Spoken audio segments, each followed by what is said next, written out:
Only బొల్లారంలో 56 లక్షలకే gated కమ్యూనిటీలో 2 BHK flat. Just call. మన అతిథి అనంతపురం మాజీ ఎంపీ కళ్యాణదుర్గం వైఎస్ఆర్సీపీ ఇన్ఛార్జ్ తలార్ రంగయ్య గారు.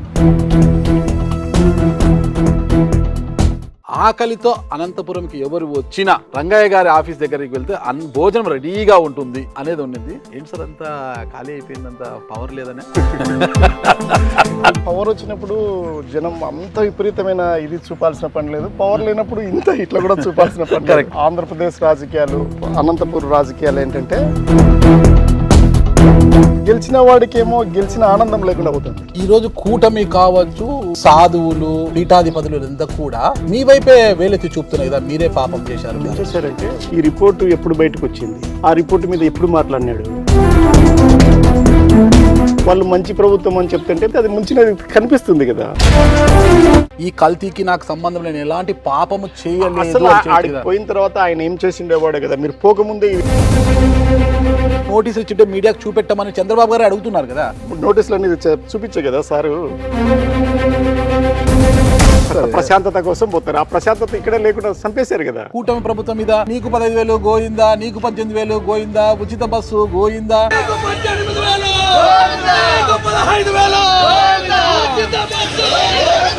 ఇవేంటి మళ్ళీ నాకు అర్థం కాదు. రాజకీయాలు మాట్లాడడానికి ఏం మాట్లాడతాడు? ఏదైతే మీరు పాపం చేశారంటున్నారో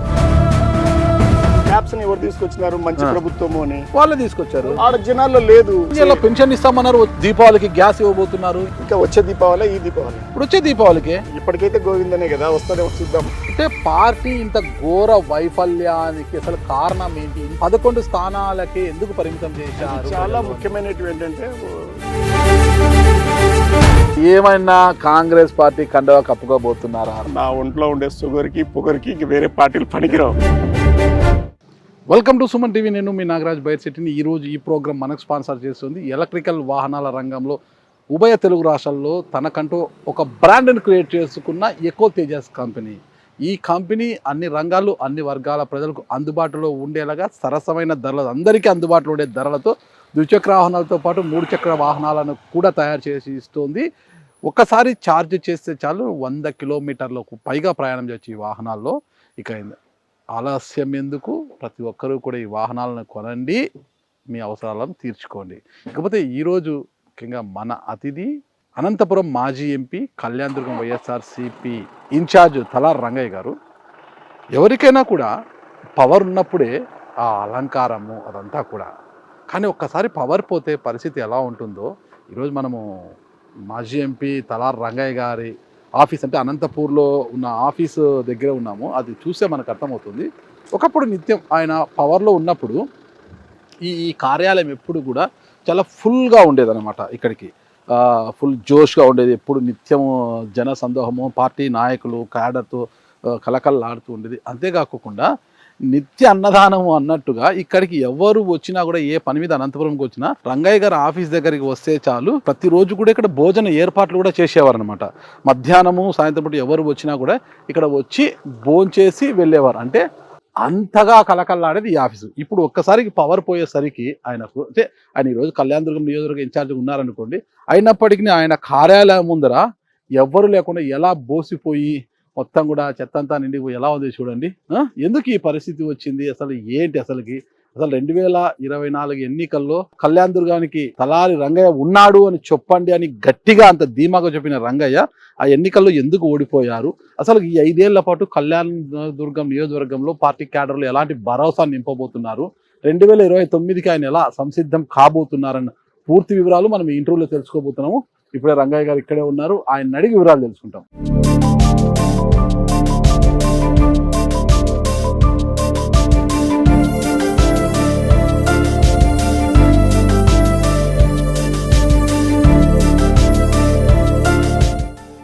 ఇక్కడే రంగయ్య గారు ఉన్నారు, రంగయ్య గారితో అడిగి వివరాలని తెలుసుకుంటాం. సార్ నమస్తే. సార్ నమస్తే అండి. ఓకే, ఎలా ఉన్నారు? బాగున్నాను. గతంలో నేను ఇక్కడికి వస్తే నిత్య అన్నదానం అన్నాను, కానీ ఆ విధంగా ఉండేదన్నమాట. మీరు ఎంపీగా ఉన్నారు అప్పుడు, అనంతపురం పార్లమెంట్ ఎంపీగా ఉంటే ఎప్పుడు వచ్చినా కూడా ఆకలితో అనంతపురంకి ఎవరు వచ్చినా రంగయ్య గారి ఆఫీస్ దగ్గరికి వెళ్తే భోజనం రెడీగా ఉంటుంది అనేది ఉండింది. అంత జనం అంతా ఇలా భోజనాలు చేసుకుంటూ చాలా ఉండేది. ఏంటి సార్ అంతా ఖాళీ అయిపోయింది, అంత పవర్ లేదనే? నిజంగా కూడా పరిస్థితి ఎలా ఉంటుందంటే ఇప్పుడే కొన్ని వందల మధ్యలో నుంచి కళ్యాణ దుర్గంలో ప్రోగ్రామ్ చేసి వచ్చాను. నేను కళ్యాణ దుర్గం షిఫ్ట్ అయ్యి నేను అంత ఇక్కడ డిఫ్యూజ్ అయిపోయి అక్కడ ఏర్పాట్లన్నీ అక్కడ ఉన్నాయి, ఇక్కడ ఏమి లేని పరిస్థితి. ఒకటైతే చాలా ముఖ్యమైన మాట అన్నారు. యాక్చువల్గా అయితే పవర్ వచ్చినప్పుడు జనం అంత విపరీతమైన ఇది చూపాల్సిన పని లేదు, పవర్ లేనప్పుడు ఇంత ఇట్లా కూడా చూపాల్సిన పని లేదు. కానీ జనం అట్లా అలవాటు పడిపోయారు. ముఖ్యంగా ఆంధ్రప్రదేశ్ రాజకీయాలు, తర్వాత అనంతపూర్ రాజకీయాలు ఏంటంటే పెద్ద సమస్య. అంటే ప్రజా తీర్పుని నేను గౌరవిస్తాను, ప్రజల్లో ఇది ప్రజాస్వామ్యము, ప్రజా తీర్పుని గౌరవించి తీరాల. కానీ ఒక్క చిన్న వీలైతే కరెక్షన్ ఏంటంటే జనాలకి ప్రజలకి వేస్తే అందరికి ఒకేసారి ఇటువైపు వేయడము ఓట్లు, అందరినీ ఏం వీళ్ళనే లేకపోతే వీళ్ళని ఇట్లా గెలిపించడం. అట్లా కాదు, అంత ముందు మళ్ళీ వాళ్ళకే వేసారు. కరెక్ట్. ఇది మూడోసారి అనంతపూర్ లో జరగడం. దీనివల్ల ఏమైపోతుందంటే గెలిచిన వాడికేమో గెలిచిన ఆనందం లేకుండా పోతుంది. కరెక్ట్. ఎంతమంది గెలిచింది, అందరూ గెలిచారు, దానికి ఏముంది, ఇప్పుడు ఓడిపోయిన కష్టం కూడా తెలియకుండా పోతుంది. అందరూ ఓడిపోయినారు, మనం ఓడిపోయినాం. ఇది లైటర్ వ్యూలో చెప్తే ఒక ఇంపార్టెంట్ ఏంటంటే ప్రజల సమస్య తీసుకుపోయేటోడు లేడు. ఓకే, ప్రజలు అందరూ అధికారంలో ఉన్నప్పుడు వాళ్ళు ఎట్లా తీసుకుపోతారు?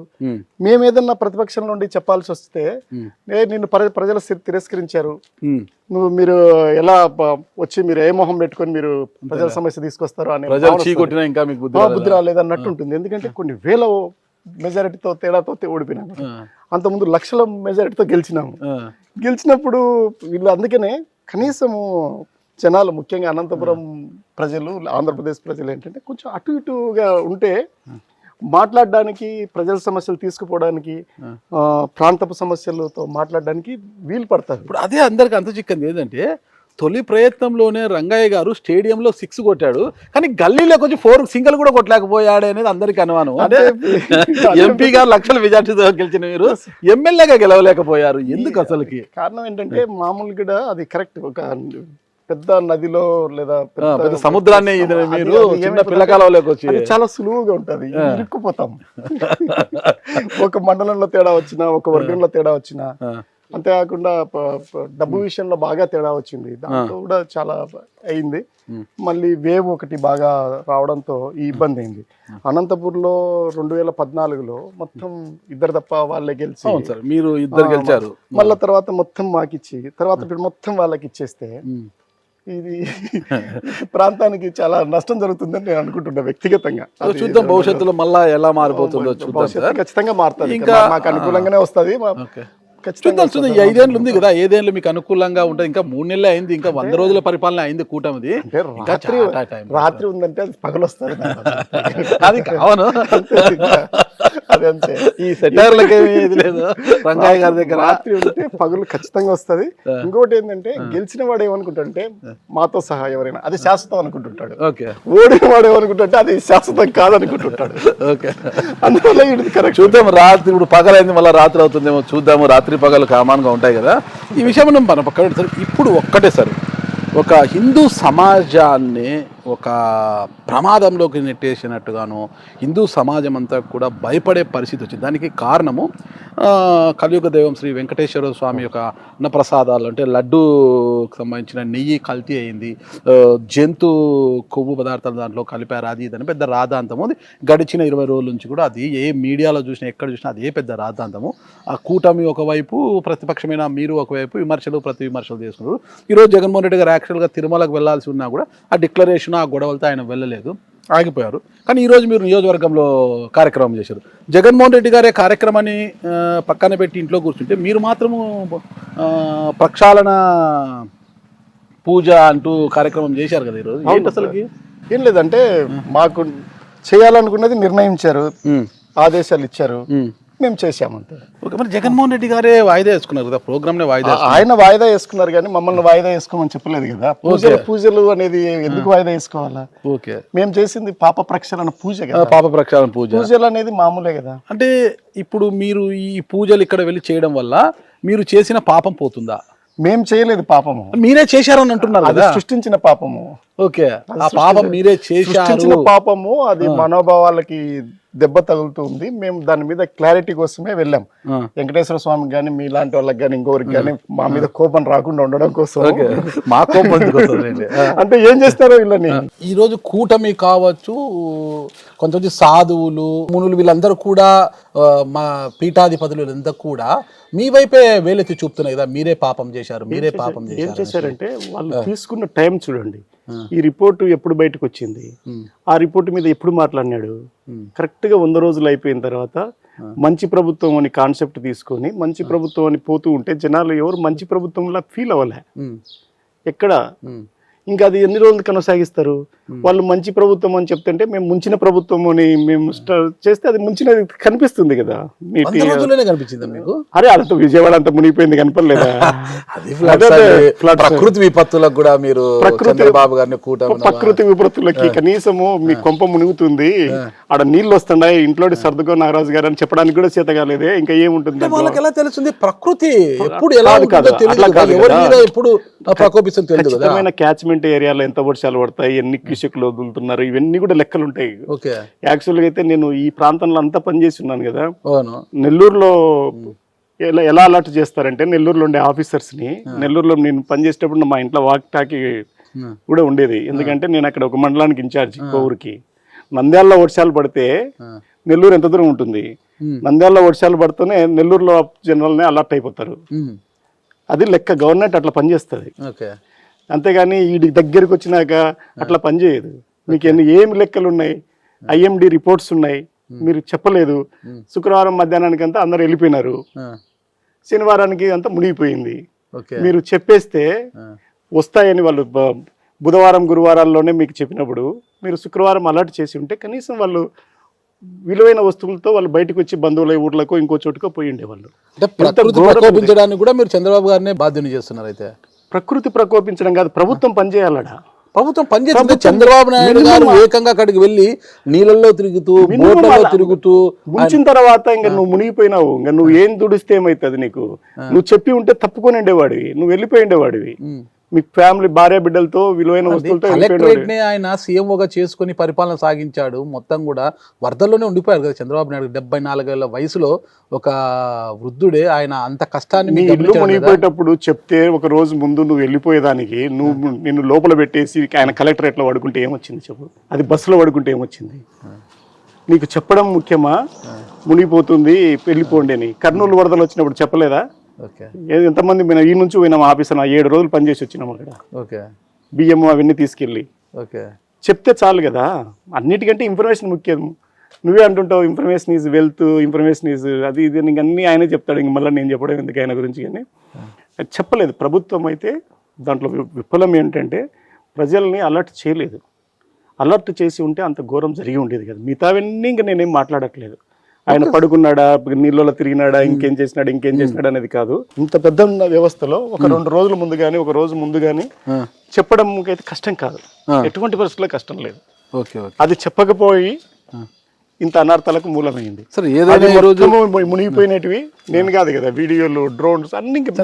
అందువల్ల ప్రభుత్వం నుంచి బయటికి రావడానికే 100 రోజులు లేదు, సరిగ్గా లేదని తెలియదు, పట్టుకుంటారనే విషయం పైన డైవర్ట్ చేసి మాట్లాడినాడని నేను గట్టిగా బలంగా నమ్ముతున్నాను. నెయ్యి కల్తీ విషయంలో మీ పాపం ఏమీ లేదంటారు? ఖచ్చితంగా లేదనే నేను నమ్ముతున్నాను. అంటే మీరు తిప్పు కొట్టడంలో కూడా వైఫల్యం చెందారు కదా, ఎక్కడ కూడా ఆ స్థాయిలో ఎక్కడ ఏం లేదు. కొంచెం తిరుమలకు జగన్మోహన్ రెడ్డి గారు నేరుగా తిరుమలకు వెళ్ళి ప్రమాణం చేసి కదా డిక్లరేషన్ అడుగుతున్నారు, ఇస్తే పోయేదేముంది? ఆయన ఇంత ముందు పోలేదా? ఇప్పుడు ఏమైనా కొత్త ఆయన సీఎం గా ఉన్నాడు కాబట్టి అక్కడి యొక్క నియమ హిందూ సాంప్రదాయ ప్రకారము టీటీడీ నియమ నిబంధనలను కూడా తొంగలో తొక్కి ఆయన సీఎం హోదాలో అక్కడికి వెళ్ళాడు.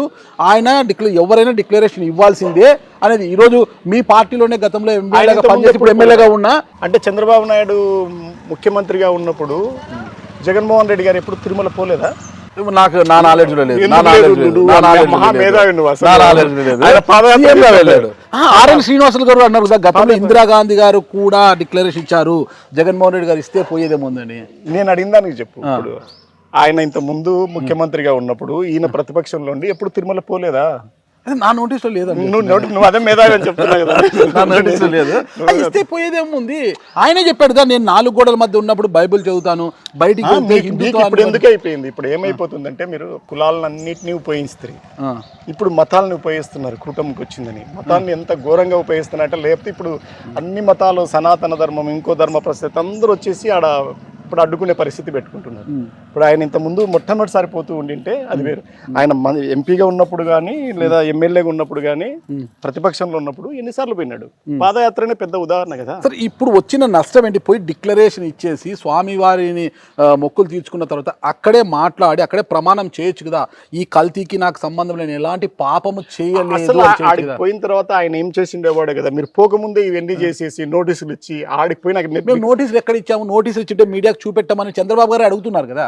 నోటీసులు అనేది చూపించే కదా సారు, బ్రహ్మాండంగా వచ్చినాయి. నాకు కూడా ఇచ్చిండే వాళ్ళు. ఇంకా నేనేదో నా మీద కొంచెం నమ్మకంతో మొదలుపెట్టారు. నాకు ఇవ్వాలని నాకు మొన్న మొదటిసారి కూడా ఒకసారి నోటీసు రాత్రి తెచ్చి ఇచ్చారు. నాకు కూడా ఇచ్చి చేయకూడదు అనుకుంటుంది. అందులో నోటీసులు ఇచ్చారు. నోటీసులు అన్ని సోషల్ మీడియాలోకి వచ్చేసినాయి, వాట్సాప్లో తిరుగుతున్నాయి. సార్ కూడా చూపించాడు. నోటీసులు ఇచ్చిన మాట నిజం. మీరు ఎక్కడ అడగాల? ఆయన లోపలికి పోయేటప్పుడు ఆడగదా అడగాల. మీరు ఇప్పుడే వచ్చి హైదరాబాద్ నుంచి వచ్చి వేరే వేరే నుంచి వచ్చేసి అన్ని మతాలు ఇది మీరు ఎందుకు ఇలా చేసినారు, మా వాళ్ళు వస్తున్నాడు మీరు పోవద్దు అని మీరు ఇంత భయోత్పాతం సృష్టించారు. ఇంకా అవసరం ఏముంది? మనసు ఎందుకు పోతారు ఎవరైనా కూడా? ప్రశాంతత కోసం పోతారు. ఆ ప్రశాంతత ఇక్కడే లేకుండా చంపేశారు కదా. ఇంకెందుకు ఆయనకు విరక్తి వచ్చింది. దానికి మీరు చేసింది ఈరోజు సరే, పార్టీ పిలుపు మేరకు పాప ప్రక్షాళన పూజ కదా. ఎవరి పాపం ప్రక్షాళన కోసం చేశారు? మీరు చేసిన పాపం అలాంటి ఎవరు చేసిన పాపము? చంద్రబాబు నాయుడు గారు చేశారు పాపం. ఎందుకంటే ఆయన కదా బయటికి తీసుకొచ్చింది కలియుగ దైవానికి. ఇలా నేను నమ్మట్లేదు. ఎందుకంటే జూలై 2/12 వచ్చిన దాన్ని ఇన్ని రోజులు 100 రోజులు ఆగి ఆయన మళ్ళీ చదివి వినిపించాడు. అప్పుడే ఆయనకి ఏదో సర్దుబాటు చేయాలి కదా. చంద్రబాబు నాయుడు ఉన్నప్పుడు ఎన్నిసార్లు రిజెక్ట్ అయినవి ఎన్నికి వెళ్ళిపోయినాయి. నేను కూడా తిరుపతిలో హ్యాండ్లూమ్స్ డిపార్ట్మెంట్లో పనిచేశాను. నాకు కూడా శాల్వలు దుప్పట్లు ఇవి చెక్ చేసేటప్పుడు నేను కూడా సర్టిఫై చేసేవాడిని. సరిగ్గా లేనప్పుడు రిజెక్ట్ చేసి వచ్చేవాడిని. నాకు తెలుసు కదా ఏం జరుగుతుందని. నన్ను ఆఫీసర్గా పంపించేవాళ్ళు. నేనే డిస్ట్రిక్ట్ ఆఫీసర్ని టెక్స్టైల్స్ డిపార్ట్మెంట్లో. టెక్స్టైల్స్ వస్త్రాలు ఏమైనా కొనాల్సి వచ్చినప్పుడు స్వామివారికి వాటికి కమిటీలో నేను మెంబర్ని. రిజెక్ట్ చేసేవాళ్ళం మేము బయటికి వెళ్ళిపోతాం. రిజెక్ట్ చేసినట్టు లోపలికి ఎట్లా పోతాయి? ఒకవేళ జూన్ మేము గవర్నమెంట్లో లేనప్పుడు అవి మీరు రిజెక్ట్ చేసినప్పుడు లోపలికి పోయినట్టు ఎవరిది బాధ్యత? ఆయన ఈవో గారు చెప్తున్నారు రిజెక్ట్ చేశాము, 4 ఎన్నికి పంపించాము. ఆయన చెప్తే అప్పటికే 4 వాడారు. 4 వాడిన తర్వాత అనుమానం 4 వాడలేదు, పంపించాము. 4 మార్చావు, మాట మార్చావు. మొదలు చెప్పింది వేరు, ఇప్పుడు చెప్పింది 4 వాడారు. 4 మళ్ళా అనుమానం వచ్చి పంపిస్తే ఎప్పుడు వాడారు? ఆయన లెక్క ప్రకారము ఎప్పుడు వాడారు? జూన్లో వాడారా, జూలైలో వాడారా, ఆగస్టులో వాడారా? ఎప్పుడు వాడింది? ఎప్పుడు ఆయన ఎప్పుడు? అయితే ఇప్పుడు స్వామివారికి జరిగిన యొక్క పాపములో కావచ్చు మీకు ఎలాంటి సంబంధము లేదు అంటారు. సరే, ఈరోజు హిందూ సమాజం అంతా ఇంత భయపడుతుంది కదా, మీరు ఒక హిందూవాదిగా ఏం చెప్తారు చెప్పండి? ఏం లేదు, భయపడేటట్టు చేశారు. ఇప్పుడు ఇంత ముందు ఎట్లా ఉందో అలాగే ఉంది. మీరు దాన్ని ఏం చేస్తున్నారంటే మొన్న ప్రతిదీ కులాన్ని ఉపయోగించేసి గెలిచినారు. ఇప్పుడు కూటమిలో ఉన్నారు కాబట్టి మళ్ళీ మతాన్ని మీరు పెద్ద ఎత్తున ఉపయోగించుకుంటున్నారు రాజకీయ లబ్ధి కోసం. వేరే ఏం లేదు. ఎలా అయిపోయిందంటే తిరుమల లడ్డు మీద జోకులు వేసుకునే పరిస్థితి వచ్చేసింది. ఎవరు దానికి కారకులు? ఎవరు మాట్లాడారు? కలియుగ దైవము, ప్రత్యక్ష దేవుడు, ఆదిదేవుడు, ఆయన మీద ఆయన దగ్గర ఉండేటివి మీరు పవిత్రంగా పెట్టాలి, సర్దుబాటు చేయాలా, పవిత్రంగా పెట్టాలా. మీరే సాక్షాత్ ముఖ్యమంత్రి గారు, మీకంటే పెద్ద అధికారి ఎవరున్నారు ఇంట్లో? దాన్ని కాపాడాల్సిన వాళ్ళు మీరు కదా ఇవన్నీ చేసింది. అంతే అనాలోచితంగా దురుద్దేశపూర్వకంగా మీరు బయట పెట్టి ఇవన్నీ చేశారు. వాళ్ళు ఏం చెప్తున్నారు? మీ దగ్గర ఉండింది కదా అధికారము. ఒకవేళ నిజంగానే తప్పు చేస్తే మీరెందుకు మీడియాతో మాట్లాడాలి? ఇవన్నీ ఎందుకు చేయాలా? ప్రూఫ్స్ చూపించేసి ఎవడు తప్పు చేసినాడో బెడిలేసి తీసుకోండి. హిందూ సాంప్రదాయాలను తుంగలో దొక్కారు. ఎప్పుడు కూడా 7 కొండల స్వామికి బ్రహ్మోత్సవాల సమయంలో దంపతులతో వెళ్లి పట్టు వస్త్రాలు సమర్పించాల్సి ఉండగా ఒక్కసారైనా దంపతులతో వెళ్ళారా? అసలు చేయాల్సిన పనులన్నీ మానుకొని కరెక్ట్ గా మీకు కావాల్సింది ఇదే. మీరు డైవర్ట్ చేయాలా, పాలిటిక్స్ ని డైవర్ట్ చేయాలా. మీరు సూపర్ 6 పథకాలు ఇచ్చారు, అవి సంఖ్య నాగించాలా, ఎవడు అడగకూడదు. మీరు లడ్డులో ఉండే నెయ్యి లేదా సతీమణి డిక్లరేషన్ ఇవి మాట్లాడాలా. మీరు గెలిచినారు ఈ విషయంలో. ఓకే. మీరు మతాలను అందరూ తీసుకొచ్చినారు, గెలిచారా మీరు గెలిపించారా? మేమేం మీ గెలిపించలేదు. చేతకంతనం అనొచ్చు కదా. అంటే మీరు ఆ పాపాన్ని మేము చెయ్యలేదని తిప్పి కొట్టడంలో మీరు పూర్తి వైఫల్యం చెందారు కొంత కదా. టైం పడుతుంది. నేను కొట్టేసి వచ్చిన కళ్యాణ దుర్గంలో టైం పడుతుంది. ఇంకా నేను కూడా మాట్లాడుతున్నా, మళ్ళీ ఇప్పుడు నాగరాజు మాట్లాడిస్తున్నాడు, మాట్లాడుతున్నా, ఇది తిప్పి కొట్టడమే కదా. ఇప్పుడు ఏం మాట్లాడాలి ఈ టైంలో? మీరు సూపర్ 6 పథకాలు మాట్లాడాలా, నీకు 15,000, నీకు 15,000, నీకు 18,000, ఇది మాట్లాడాలా? ఇవన్నీ డైవర్ట్ చేయడం కోసం మీరు ఇది తీసుకొచ్చినారు. సరే, ఇంత చెప్తున్నారు కదా మీరు, పాప ప్రక్షాళన పూజ చేశారు. పాప ప్రక్షాళన ఎవరు ప్రారంభించినారు? మీరు చేశారని వాళ్ళు ఆరోపించారు. నేను అడగట్లేదు. మీకున్న దాని ప్రకారము ఈ రాష్ట్రంలో పాప ప్రక్షాళన ఎవరు ప్రారంభం చేశారు? సాక్షాత్ ఉప ముఖ్యమంత్రి గారు ప్రారంభం చేశారు. ఓకే, పవన్ కళ్యాణ్ గారు. ఇంకా పేరు ఎందుకు? సాక్షాత్ ఉప ముఖ్యమంత్రి గారు పాప ప్రక్షాళన పెట్టారు. ఈ ఎందుకు పెట్టారు? సాక్షాత్ ముఖ్యమంత్రి గారు ఒక మీరు చేసిన పాపాన్ని కడగడానికి మేము ఆ పాపం చేసామని ఎవరు చెప్పారు? ఆయన వాళ్ళు భావిస్తున్నారు. రిపోర్ట్ ప్రకారం ఎన్డీడీబీ భావిస్తున్నారు అంతే. అది ఎవరు చెప్పారు? సాక్షాత్ ముఖ్యమంత్రి గారు చెప్పారు. నువ్వు చెప్పాల్సిన పని ఏముంది? నువ్వు తీసుకో, పెట్టే, చేతులు ఉన్నాయి కదా, బేడీలే. నిన్ను ఎవరు వద్దంటున్నారు? దోషం చేసింటే ఇవన్నీ ఎందుకు మాట్లాడతారు? క్వాలిటీ గురించి మాట్లాడాల్సింది పక్కన పెట్టి రేటు గురించి మాట్లాడతారు. ఇప్పుడు మళ్ళీ రేటు మర్చిపోయినారు, ఎందుకంటే మీరు కూడా అదే రేటు కొన్నారు కాబట్టి. ఇప్పుడు రేటు గురించి మాట్లాడారు. ఇప్పుడు ఏం చేయదలుచుకున్నారో ఎందుకు పూనా నుంచి కొన్నారు వీళ్ళు, రేటు తక్కువ అని పూనా నుంచి కొనుగోలు చేశారు అనేది చెప్తున్నారు. వేరే దేశాల నుంచి కూడా స్వామివారికి జీడిపప్పులో ఏమన్నా వస్తుండొచ్చేమో నాకు తెలియదు. రేటు చూస్తారు. ప్రపంచవ్యాప్తంగా గ్లోబల్ టెండర్స్ చేస్తారు, ఎందుకంటే కొన్ని కోట్ల రూపాయలకు సంబంధించినవి కాబట్టి. దాని మీద నాకు పెద్ద పరిజ్ఞానం లేదు, కానీ అది జరుగుతూ ఉంటుందని నాకు తెలుసు. సరే, పాప ప్రక్షాళన పూజ ఈ రోజు మీరు ర్యాలీ చేశారు కళ్యాణదుర్గంలో, బాగానే ఉంది. దానికి సంబంధించి మాట్లాడాలి కానీ ఇదేంటి మళ్ళా కూటమి ప్రభుత్వం మీద నీకు 15,000 గోయిందా, నీకు 18,000 గోయిందా, ఉచిత బస్సు గోయిందా,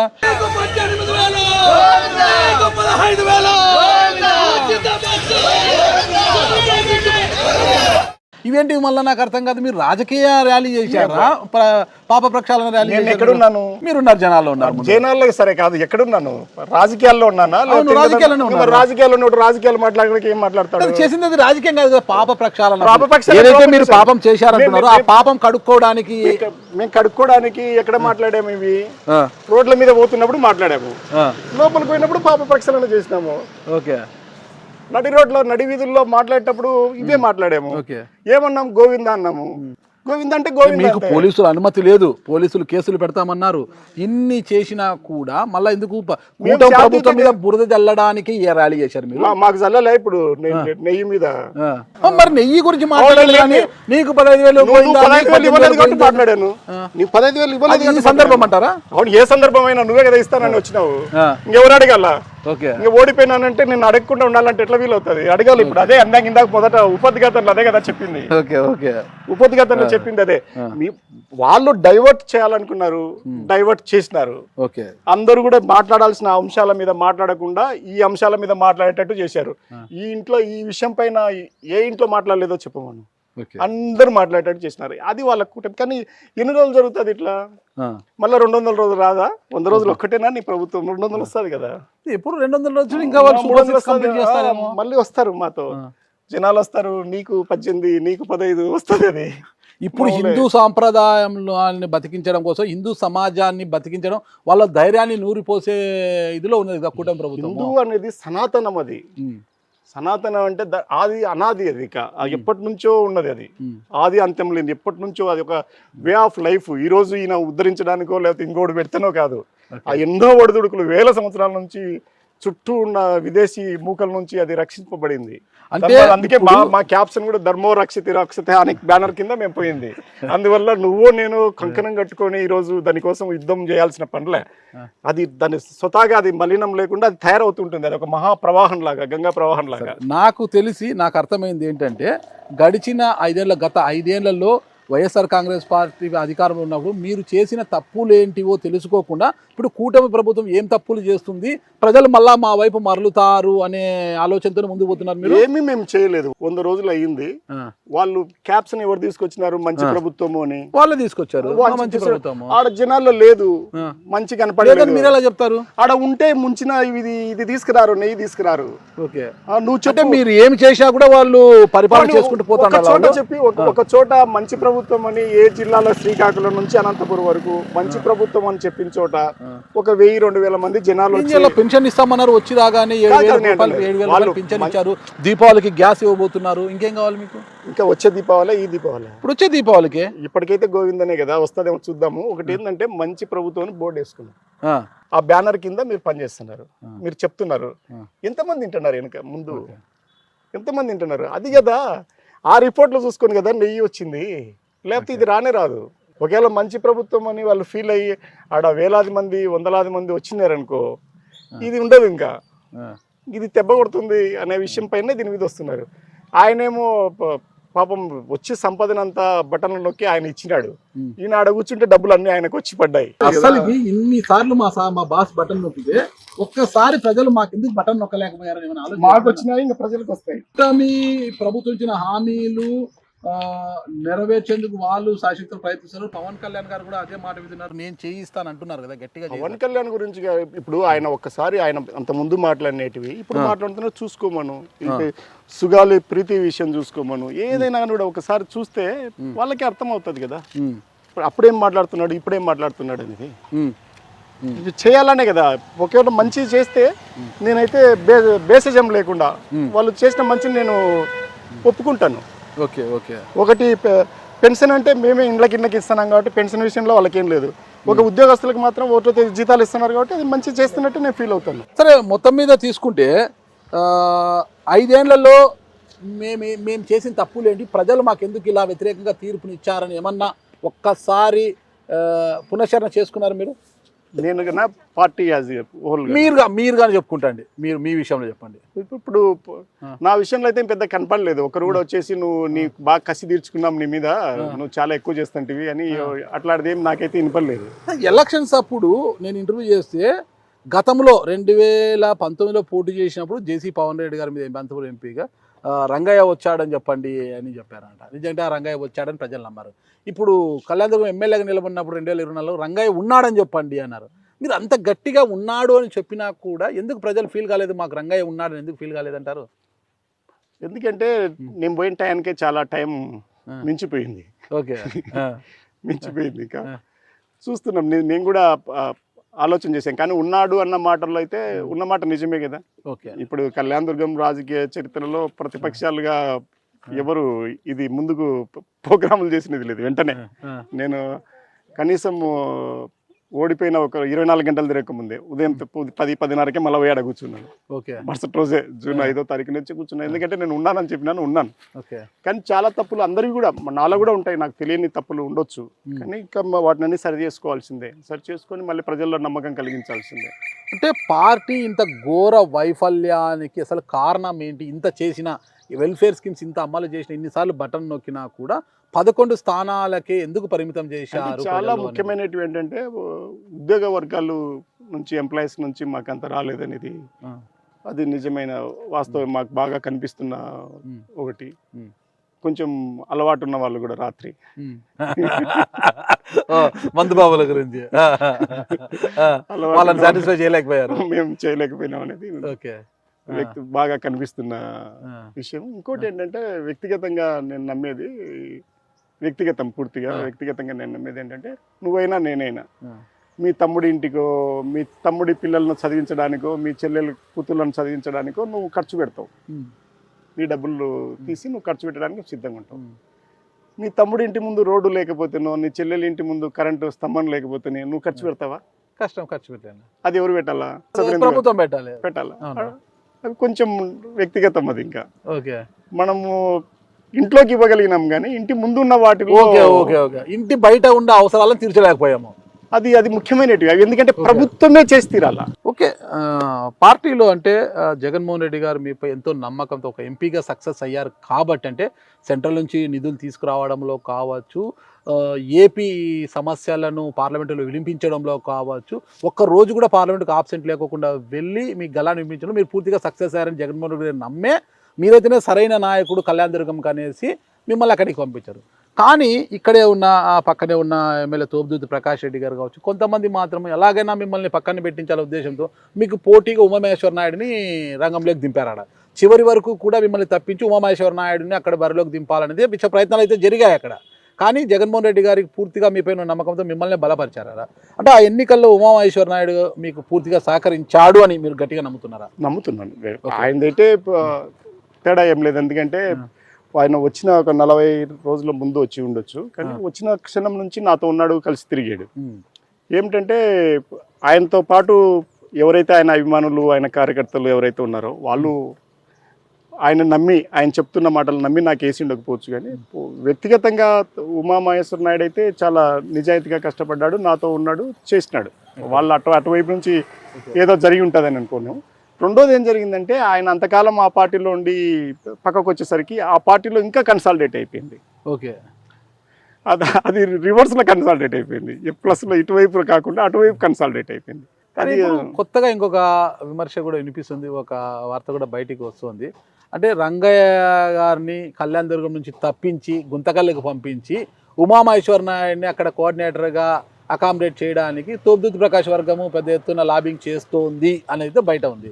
నేనేమంటా, ఇట్లాంటివన్నీ నాగరాజు చాలా ముందుగా తీసుకొస్తాడు. అంత ముందు ప్రశాంతంగా ఎంపీగా ఉన్నప్పుడు కళ్యాణ్ దుర్గం చెప్తుంది, కెమెరా కళ్ళల్లో చూసి చెప్పమని చెప్తే మళ్ళీ అదే జరిగా. నాకు తెలిసి అట్లాంటివి ఏం లేవు, ఈసారి అట్లాంటి ప్రయోగాలు ఏం చేయరు. ఎందుకంటే మళ్ళా మొదటి నుంచి ఎత్తుకోవాలి కదా. ఇప్పుడు 6 నెలలు తిరిగిన పద్ధతి, ఆ పరిస్థితి మళ్ళీ అవన్నీ తేడా వస్తాయి. అట్లా ఏమి ఉండదు.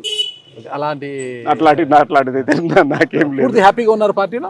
నేనే డబల్ హ్యాపీ. నాకేముంటుంది, ఓడిపోయినా కూడా ఫుల్ హ్యాపీగా ఉన్నారు. అట్లా కాదు, అంటే దాన్ని స్వీకరించాలా. నేనైతే ఒక నైతికత కదా, నేను గెలిచినప్పుడు లక్షల మెజార్టీతో గెలిచినప్పుడు చాలా హ్యాపీగా ఉండి, ఓడిపోతానే చాలా కుంగిపోతే అది ఏముంటుంది దాంట్లో. కానీ ఎందుకంటే అనుమానం వచ్చింది నాకు తెలిసి ఒక 8 రోజుల 10 రోజుల క్రితము నీలకంఠాపురం వెళ్ళి మడకసిరిలో నీలకంఠాపురం రఘువీరారెడ్డి గారిని రంగయ్య గారు కలిశారు. ఎందుకు కలిశారు? అదేం రాజకీయ కారణం కాదు, అది అర్థం కాలేదు. ఏం కాదు, నువ్వు తెలుసుకోవాలంటే ఏముందో చెప్తాను కదా. అదే మామూలుగా ఆయన నా గురువు. నేను వెళ్ళి మీకు ఎట్లా? అరే భలే కొత్తగా చెప్తావు.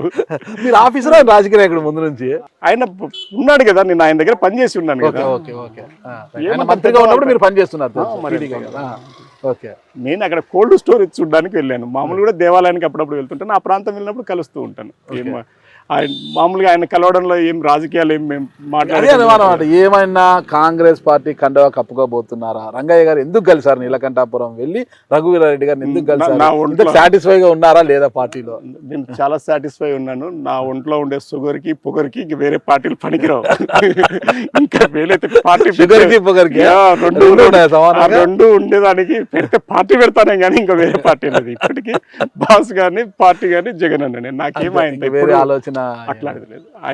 ఓడిపోయిన తరువాత ప్రతి ఒక్కరు కూడా జక్కంపూర్ రాజా కావచ్చు, దాడిశెట్టి రాజా, వీళ్ళందరూ కూడా, అంటే కేతిరెడ్డి వెంకటరామరెడ్డి గారు కూడా పార్టీలో ఉన్న ఒక కోటరిని నిందించి వచ్చారు. సజ్జల రామకృష్ణారెడ్డి గారిని, విజయసాయిరెడ్డి గారిని, ముఖ్యంగా ధనుంజయ రెడ్డి గారిని, సజ్జల రామకృష్ణారెడ్డి గారిని నిందించి వీళ్ళ వల్లే పార్టీ ఓడిపోయింది, వీళ్ళే నాశనం చేశారు. మీ పార్టీ అధికార ప్రతినిధి రవిచంద్రారెడ్డి గారు కూడా మీ సాక్షి టీవీ డిబేట్లోనే పెద్ద ఎత్తున అంటాడు, కేవలం ఒక సూడో మంత్రి, ఒక షాడో మంత్రి సజ్జల వల్లనే పార్టీ ఓడిపోయింది అనేసి పెద్ద ఎత్తున. దీన్ని మీరు సమర్థిస్తారా? ఏమంటానంటే, ఇప్పుడు మేమే కదా ఉన్నాం, నేను స్వతహాగా ఎంపీగా ఉన్నాను. అవును, ఏదన్నా ఉన్నానంటే అప్పుడే ఎదిరించాలి. ఆయన నచ్చకపోతే అప్పుడే ఎదిరించాలి కదా. నాకేమో టికెట్ ఇచ్చేంత వరకు ఉండి, ఓడిపోయేంత వరకు ఉండి, ఇంకా ఏదైనా గెలిచింటే ఈ మాటలు మాట్లాడరు కదా. జగనన్న గెలిచి ఉంటే వీళ్ళు ఎవరన్నా ఒక్కడు బయటకు పెట్టాడు ఉన్నాడా? లేదు. ఆయన చేసినటువంటి అద్భుతం అనేటోళ్ళు కాదా? కరెక్ట్. ఇప్పుడు ఓడిపోతే మాత్రం అందరూ మాట్లాడుతున్నారు.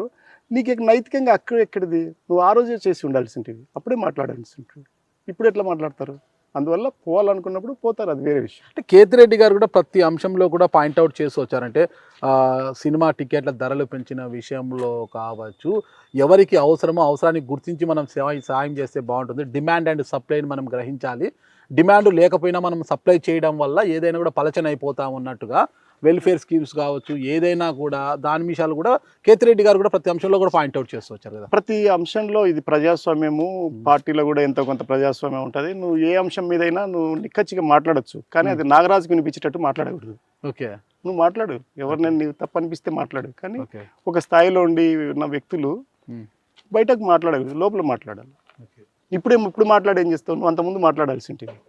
ఇప్పుడు మాట్లాడి ఏం చేస్తావు? పోయిన సంవత్సరం మాట్లాడింటే, అంతకుముందు మాట్లాడింటే ఏదైనా తేడా ఉండింటే మార్చుకుందరు. ఒకవేళ మార్చుకోకపోయినా నీకు డేట్ దొరికేది, నేను పలానా టైంలో చెప్పి ఉన్నాను ఆయన వినలేదు అని.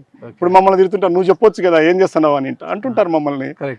మేము చెప్పి ఉంటే మాకు డేట్ మిగిలేదు కదా, మేము ఆ రోజు చెప్పి ఉంటుంది అని. ఇప్పుడు ఇన్ని రోజు అన్నీ అయిపోయినాక ఇప్పుడు మాట్లాడడం అనేది ఇంకా మంచిది కాదు. అది ఓకే, ఒకవైపు వీళ్ళేమో ఇలా వాళ్ళు మాట్లాడడం తప్పు కాదు, మాట్లాడుతున్న టైం కరెక్ట్ కాదు అంటాను నేను. ఓకే ఓకే, వాళ్ళు మాట్లాడుతున్న దాన్ని నేను ఒప్పుకుంటున్నాను, కానీ ఈ టైం కరెక్ట్ కాదు, మీరు ముందు మాట్లాడి ఉండాల్సింది. Okay okay.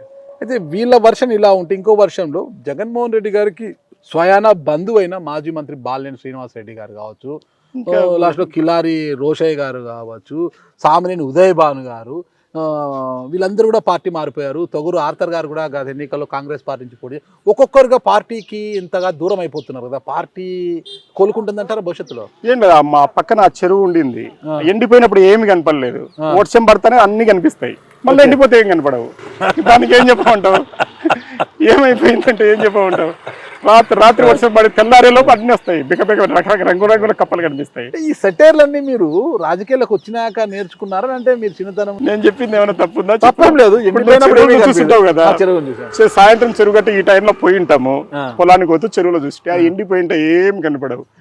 మనం ఇంటికి వచ్చినాక 9కి స్టార్ట్ అవుతారు, ఉరుములు పెరుగు పిడుగులతో మంచి వర్షం పడుతుంది, తెల్లారేలోపు మొత్తం వచ్చింటాయి. అరే ఎట్లా వచ్చినాయి, రాకూడదు అంటే ఎట్లా, ఇవి మళ్ళీ అన్ని తిరిగి వస్తాయి. అంతేనంటారా? అంతే.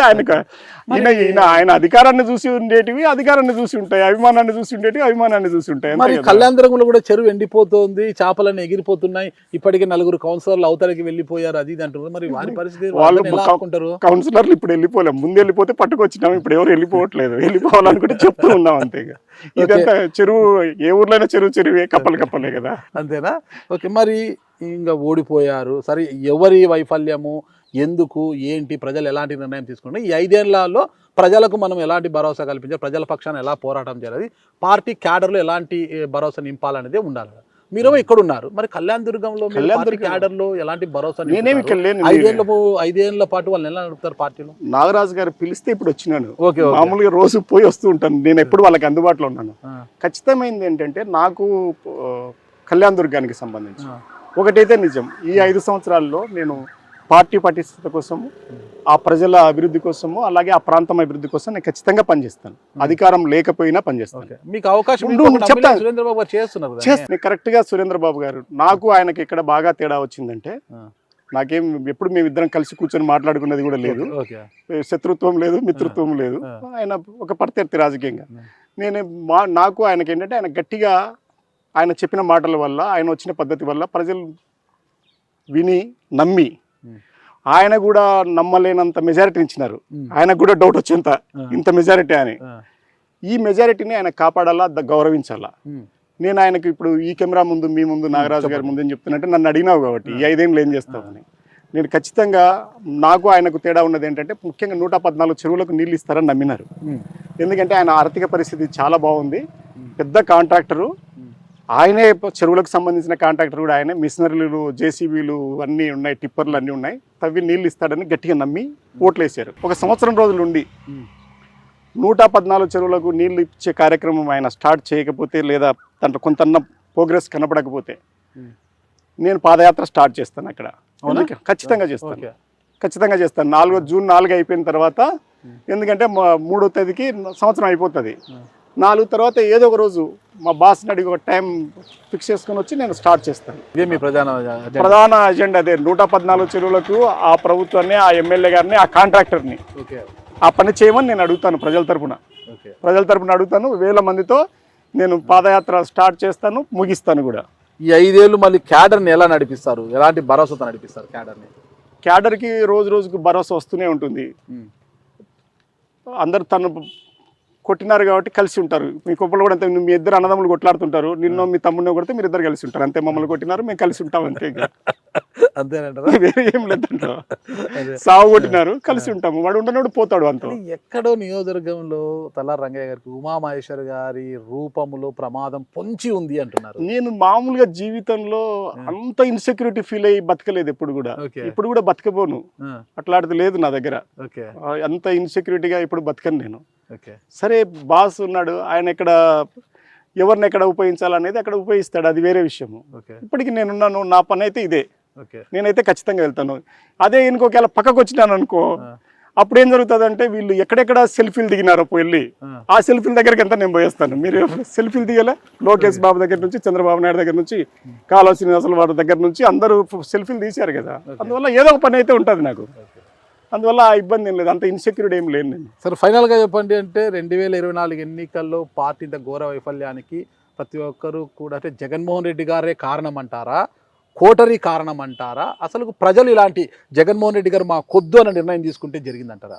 అన్నీ జరిగినాయి, ఓకే అన్ని ఒక్కటి కూడా ఇదే అని చెప్పలేము కదా, అన్నిటికీ ఎంతో కొంత పర్సంటేజ్ తేడా ఉండి ఉంటుంది. ఓకే అంతేకాకుండా వాటిలో అందుకే నాకు కూడా ఏమిటంటే ఒక్కసి ఓడిపోయి పక్కకు రాకూడదనే నేను అనుకుంటున్నాను.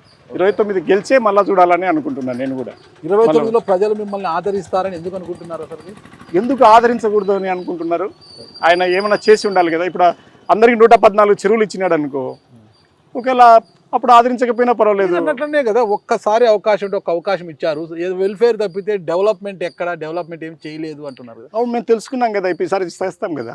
ఓకే నేను మాకు అర్థమైంది కదా. ఓకే ఇప్పుడు నేను చెప్పిన పాయింట్ ఒకవేళ నేను ఆయనకి చెప్పినకపోవచ్చు, నీకు చెప్పినాను కదా. ఓకే మనకు ఇది దీంతో పాటు అది చాలా ముఖ్యమైనది. అది ఎందుకంటే మనం మాత్రమే చేయాల్సింది ప్రభుత్వం. అందుకే నేను ఉన్న 6 నెలల్లో దాదాపు నేను లెక్క చెప్తుంటారు కదా, నేను ఎన్నిసార్లు మైకుల్లో చెప్పాను, 69 బోర్లు వేసాను, 66 బోర్లు సక్సెస్ అయినాయని.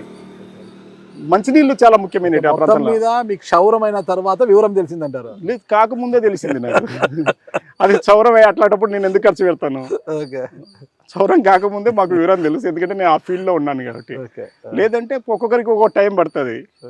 ఇప్పుడు ముందు పోయినోడికి ముందు కనిపిస్తుంది, తర్వాత వచ్చినోడికి వెనుక కనిపిస్తుంది, ఇంట్లో కూర్చున్నోడికి లేట్ కనిపిస్తుంది, అట్లా లేట్ కనిపిస్తుంటాయి. ఓకే ఫైనల్గా కళ్యాణదుర్గం నియోజకవర్గ ప్రజలకు కావచ్చు, హిందూ సమాజానికి అంటే ఇప్పుడు జరుగుతున్న రాద్ధాంతం మీద కల్తీ నెయ్యి, ఆవు మొత్తం పంది కొవ్వు అంటే ఇలాంటి జంతు అవశేషాలు, జంతు కొవ్వుతో కూడిన వీటితో ఆడుకోవద్దు అని చెప్తాను. హైందవ సమాజానికి వచ్చిన ప్రమాదం ఏమీ లేదు. హైందవ సమాజం అనేది నిజంగా సనాతనమైంది, వేల సంవత్సరాల చరిత్ర ఉన్నది. ఇట్లాంటి ఎంతో మందిని చూసినది. మనకు కూడా అట్లా టికెట్ తీసుకుని వచ్చాం, టైం బీయింగ్ ప్రయాణం అయిపోతుంది, మనం కూడా వెళ్ళిపోతాము. మనమేమి శాశ్వతంగా ఇక్కడ ఉండి ఉద్ధరించాల్సినంత ఏమీ అంత ప్రమాదంలో లేదు. మీరే ఎక్కువ చేసి ఎక్కువ చేయకండి, ఇది అవసరం లేదు అని చెప్తాను. దాన్ని మీ రాజకీయ అవసరాలకు ఉపయోగించకండి అని చెప్తాను. ఎందుకంటే అది ఎన్నో ఆటుపోట్లను తట్టుకొని నిలబడింది, ఎన్ని మతాలను నిలబడింది, ఎన్ని దండయాత్రలను తట్టుకొని నిలబడింది. తీర్చినారు, కూలగొట్టారు దేవాలయాలు, విగ్రహాలు వీడ్చుకుపోయినారు, దాని మీద మలమూత్రాలు పోసినారు. ఇలాంటి పరిస్థితుల్లో కూడా అది చావలేదు. దానికి స్వతహాగా గంగా ప్రవాహం లాగా నడిచే కొద్దీ, కాలం ప్రవాహం నడిచే కొద్దీ అది వండే వెళ్తుంటుంది. దాంట్లో ఉండే ప్రతి దాంట్లో ఉన్నట్టే, నాలో ఉన్నట్టే మంచి చెడులు ఉన్నట్టే హైందవ సమాజంలో కూడా భయపడాల్సిన పని లేదు. మేము హైందవ సమాజాన్ని ఎంతో కొంత దానికి తోడ్పడే వాళ్ళమే కానీ మేము నష్టం చేసేవాళ్ళం కాదు. Thank you sir. పోయినసారి అయితే 2019లో రంగయ్య వస్తున్నాడు అన్నారు, 2024లో రంగయ్య ఉన్నాడు అన్నారు. ఇప్పుడు ఉన్నాడు కదా, ఉన్నాడని ఇప్పుడు కళ్యాణదుర్గం నియోజకవర్గ ప్రజలకు ఏం చెప్తారు? ఉన్నాడనే చెప్తున్నాను. రంగయ్య ఇంకా ఉన్నాడనే చెప్తున్నా. రంగయ్య ఉంటాడు కదా. ఓకే, మీరు ఉండాలి, ఉంటాడు. అంత అభద్రతా భావం అవసరం లేదు. సరే, మీరు ఉండాలని కోరుకుంటున్నాను. సరే, భవిష్యత్తు ఏ విధంగా నిర్ణయిస్తుంది, ప్రజలు ఎలాంటి మనం కాలానికే వదిలేద్దాం. Thank you sir. Thank you. ఇంత మేము ఓడిపోయినా కూడా వచ్చి ఇంటర్వ్యూ తీసుకున్నందుకు. Thank you.